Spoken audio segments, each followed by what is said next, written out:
রাতে মায়ের হাতে রান্না করা খাবার খুব মজা করে খেয়ে 10টার মধ্যে ঘুমিয়ে পড়লাম। সকাল হয়ে গেল, আমার ঘুম ভাঙলো না। আর আমি ঘুমাবো বলে মা ডাকলো না। এদিকে দুপুর হয়ে গেল, তাও আমি উঠলাম না। এবার মা এসে অনেক ডাকাডাকি করলো, তাও আমি উঠলাম না। মা চলে গেল, কিছুক্ষণ পর আবার আসলো আর ডাকাডাকি করতে থাকলো আর বকা দিতে লাগলো, তাও আমি উঠলাম না। এবার মা রেগে গিয়ে আমার গালে একটা থাপ্পড় মারলো, তাও আমি উঠলাম না। এবার মা আমার হাত ধরে টান দিল। যখনই আমার হাত ধরে টান দিল, আমার পুরো শরীর নড়ে গেল। শরীর আমার পাথরের নেই শক্ত হয়ে গেছে। মা এবার আর কিছু না বলে দৌড়ে বাবার রুমে গিয়ে বাবাকে ডেকে নিয়ে আসলো। এবার বাবা এসে আমাকে ডাকাডাকি শুরু করলো, তাও আমি উঠলাম না। এবার বাবা চোখে জল ফেলছে আর বলছে, উঠে আয়, তুই যেভাবে থাকতে চাস সেভাবেই থাক, তোকে আর কিচ্ছু বলবো না, তারপরে উঠে আয়। বাবা, তুই না আমার কাছে একটা ল্যাপটপের বায়না ধরেছিলি, উঠে আয়, আজকে তোকে আমি একটা ল্যাপটপ কিনে দেবো। আমি অবাক হয়ে শুধু দেখছিলাম, কারণ বাবা কোনোদিনই এত করুণা করে আমাকে ডাকেনি, অথচ আজ ডাকতেছে। আমি এবার উঠে আসতে যাচ্ছি, কিন্তু কিছুতেই উঠতে পারছি না। এদিকে বাবা আমাকে নানান রকম লোভ দেখিয়ে যাচ্ছে। কিছুক্ষণের মধ্যেই আমাদের বাড়িতে এলাকার সকল মানুষ চলে আসলো। ওদিকে মা কান্না করতেছে,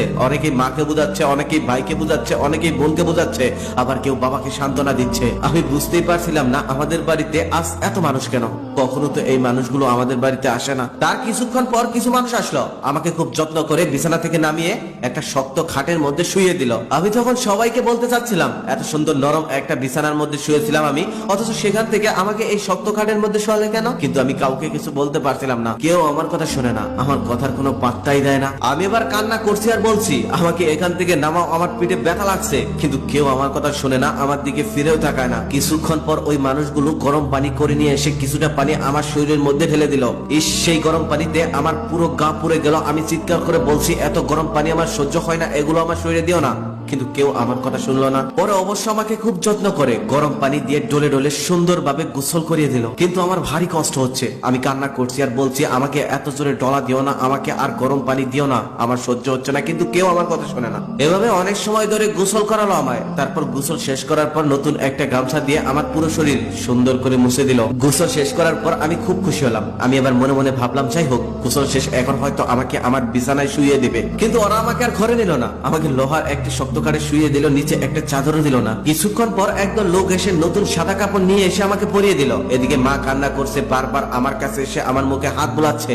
এত আদর মা আমাকে আর কোনোদিনই করেনি। একে একে আমাদের বাড়ির সবাই যখন কান্না করছে, আমি তখন তাদের কাছে গিয়ে তাদেরকে থামতে বলি, তাদেরকে বলি, কেন কান্না করছো? কেউ আমার দিকে ফিরেও তাকায় না। এক পর্যায়ে রাগ করে বলাই বাদ দিয়ে দিলাম। আমি এত করে কান্না থামাতে বলছি, অথচ কেউ কান্না থামায় না, আর বেশি বেশি কান্না করছে। একটু পর কয়েকজন লোক এসে আমার পা আর মাথা বেঁধে দিল। আমি কত করে নিষেধ করলাম এভাবে আমাকে বেঁধো না, কিন্তু কেউ আমার কথা শুনলই না। আমি একটা কথা কিছুতেই বুঝতে পারছিলাম না, আচ্ছা কেউ আমার কথা শুনছে না কেন?